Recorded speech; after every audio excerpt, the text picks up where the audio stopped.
All right, everyone, this is going to be an interesting video. So we're here with the 1996 Suburban, the SuperBurban, and the air conditioning works, but seems like it's got a slight leak. I'd mentioned in a previous video that I rebuilt the air conditioning on this vehicle. For years we had it and had no AC, and turns out the compressor was bad, and I'd read a lot online that these AC compressors leak right here where the casing comes together. And I took a look at ours and it looked like it had been leaking. Actually, I'm looking at this one and that's a really scary break in that casing. It actually looks like that casing has spread apart. Maybe it hasn't, but anyways, we'll deal with that later. Anyways, right now it's working, or has been working, but it seemed like it's been losing coolant over time.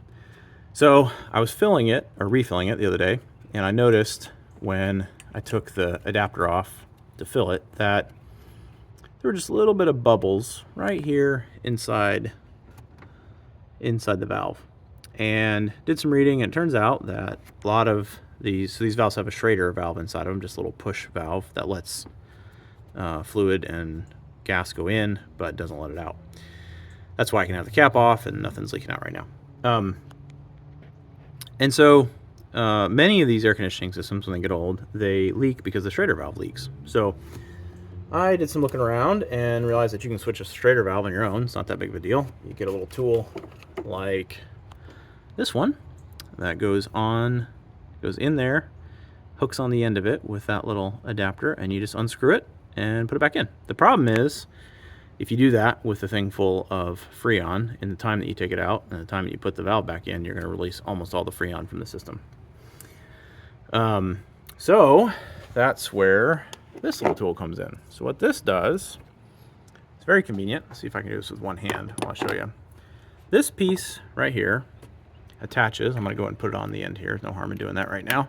So it attaches on there and has a little ball valve in it. So that's sealed. That is open. The Schrader valve is in there still doing its job, so I can open this up and down, nothing happens. So it's closed.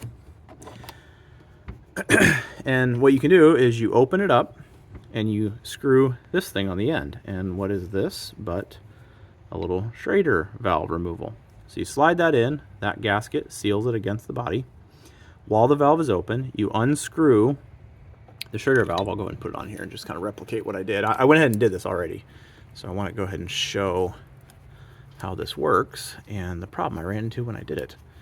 So let's just assume it's a little hard to get that on for the first time. It doesn't want to screw on sometimes. Okay, so that's on good enough.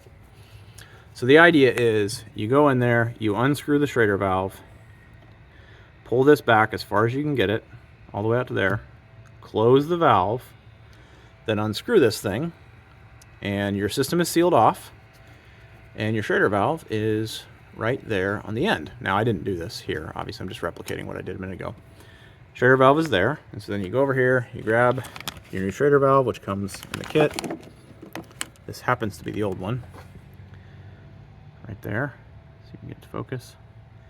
Put that on the end of the tool I just said, and reverse the process. Thread it back in, open the valve there, and push it in.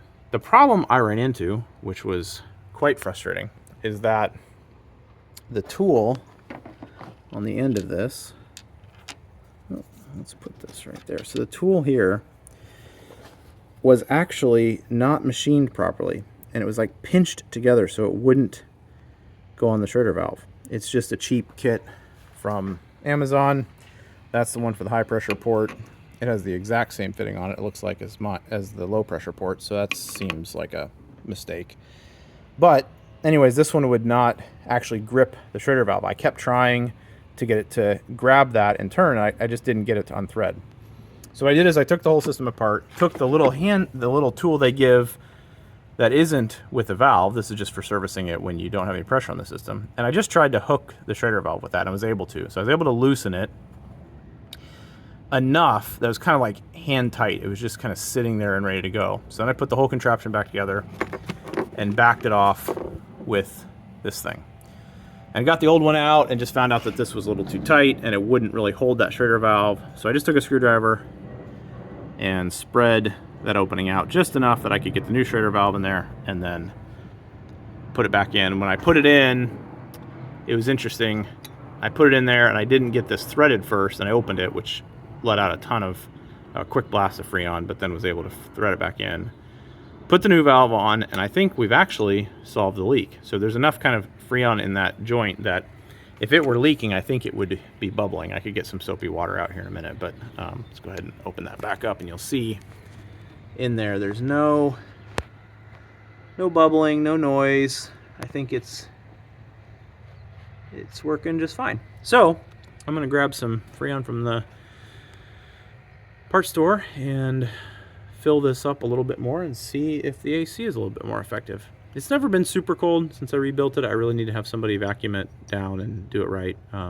This system takes a ton of Freon because it has a full rear evaporator.